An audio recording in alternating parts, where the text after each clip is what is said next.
Hai, Assalamualaikum, selamat pagi. Bagaimana kabar kalian hari ini? Semoga kita semua selalu dalam keadaan sehat. Sebelum memulai pembelajaran, silahkan siapkan peralatan tulis kalian.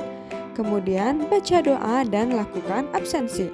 Alhamdulillah pada pertemuan kali ini kita sudah memasuki tema 8 daerah tempat tinggalku, subtema 3 bangga terhadap daerah tempat tinggalku pada pembelajaran kelima. Adapun tujuan pembelajaran pada pertemuan kali ini yaitu dengan kegiatan mengamati lingkungan masyarakat tempat tinggal siswa dapat menentukan keberagaman karakteristik individu dan manfaatnya dengan benar. Dengan kegiatan membaca cerita fiksi, siswa dapat memahami tokoh-tokoh dalam sebuah cerita fiksi dengan tepat.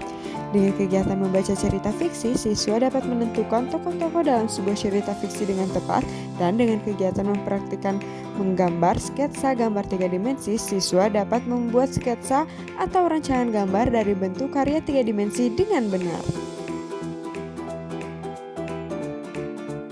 Nah, sekarang coba kalian amati gambar berikut. Nah, apakah di antara kalian ada yang pernah mengikuti festival budaya? Banyak sekali macam-macam budaya yang ada di Indonesia yang ditampilkan pada festival budaya. Nah, salah satu bentuk karakteristik individu dalam kehidupan sehari-hari di lingkungan masyarakat yaitu pakaian adat daerah. Karakteristik pakaian adat daerah masyarakat Indonesia sangat beragam. Contohnya pakaian adat daerah Aceh Darussalam yaitu ule balang. Adapun dari Sumatera Utara yaitu kain ulos. Juga ada dari Sumatera Barat yaitu bundo kandung.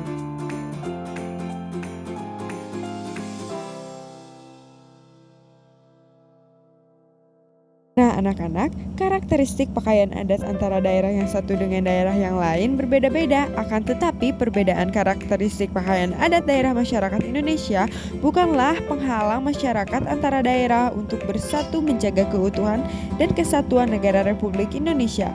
Sebaliknya, karakteristik pakaian adat daerah masyarakat Indonesia dapat mempererat persatuan dan kesatuan antar bangsa karena pakaian adat daerah menjadi akar budaya nasional.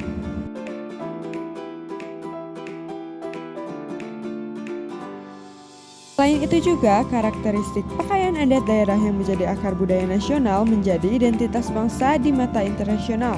Keberagaman karakteristik pakaian adat daerah ini telah memperkaya khasanah budaya nasional, sehingga menjadi simbol pariwisata Indonesia yang banyak menarik perhatian di wisatawan asing dan domestik. Nah, setelah mendengarkan penjelasan tadi, silahkan kalian tuliskan keberagaman karakteristik secara individu di lingkungan tempat tinggal kalian dan manfaatnya pada buku tematik halaman 161. Setiap individu memiliki karakteristik yang berbeda, ada yang baik dan ada juga yang kurang baik. Dalam cerita fiksi, ada tokoh yang baik dan tokoh yang tidak baik. Mari kita mengingat kembali materi sebelumnya.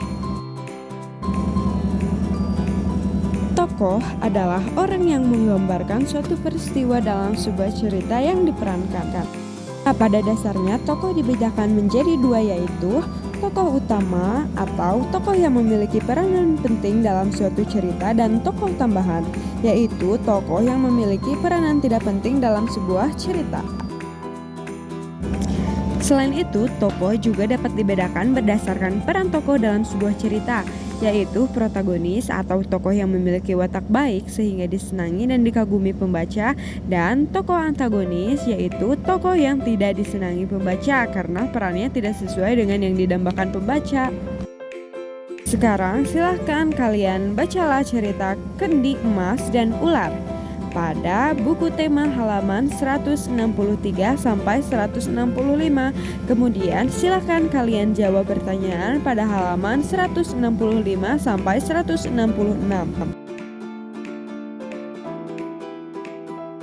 Dari cerita tadi kita membahas mengenai kendi. Lalu apakah kalian tahu bahwa kendi merupakan salah satu contoh benda berbentuk 3 dimensi? Sebelumnya kita sudah mempelajari mengenai benda tiga dimensi, di mana merupakan karya seni rupa yang memiliki panjang, lebar, dan tinggi, serta memiliki volume.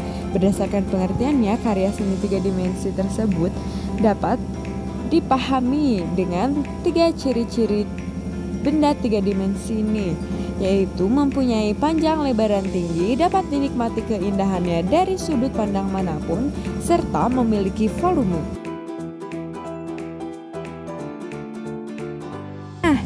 Berdasarkan dari jenis bendanya, ada 3 jenis benda yang bisa dituangkan dalam gambar 3 dimensi, yaitu benda kubistis atau benda yang berbentuk menyerupai bangunan kubus atau balok. Contohnya kotak pensil, kotak tisu, meja, kursi, lemari, bak sampah, dan kulkas. Adapun benda silindris atau benda-benda yang berbentuk menyerupai silinder atau elips. Contohnya botol, gelas, piring, mangkuk, teko, dan guci. Adapun benda bebas. Nah, ciri-ciri benda tiga dimensi ini adalah yang digunakan untuk memenuhi kebutuhan sehari-hari. Contohnya guci, pas. Benda bebas adalah benda yang bentuknya tidak beraturan. Contohnya buah-buahan, pepohonan, batu-batuan, dan benda alam lainnya. Langkah membuat gambar tiga dimensi. Yang pertama, siapkan alat dan bahan untuk menggambar. Silakan siapkan kertas gambar, pensil, penghapus, dan pensil warna. Lalu membuat sketsa gambar. Yang ketiga, memperjelas gambar sketsa dan menyelesaikan gambar. Nah, sekarang silahkan kalian membuat sketsa gambar benda tiga dimensi berupa lingkungan tempat tinggalmu. Dapat berupa rumah dengan pepohonan di sekitarnya, dapat berupa rumah dengan binatang-binatang di sekitarnya, atau sesuai dengan keinginanmu di dalam menggambar. Pada buku tema halaman 168. Materi pada pertemuan kali ini telah tersampaikan, semoga dapat kalian pahami dengan baik. Tetap semangat untuk terus belajar dan jaga kesehatan. Ingat 3M, memakai masker, menjaga jarak, dan mencuci tangan.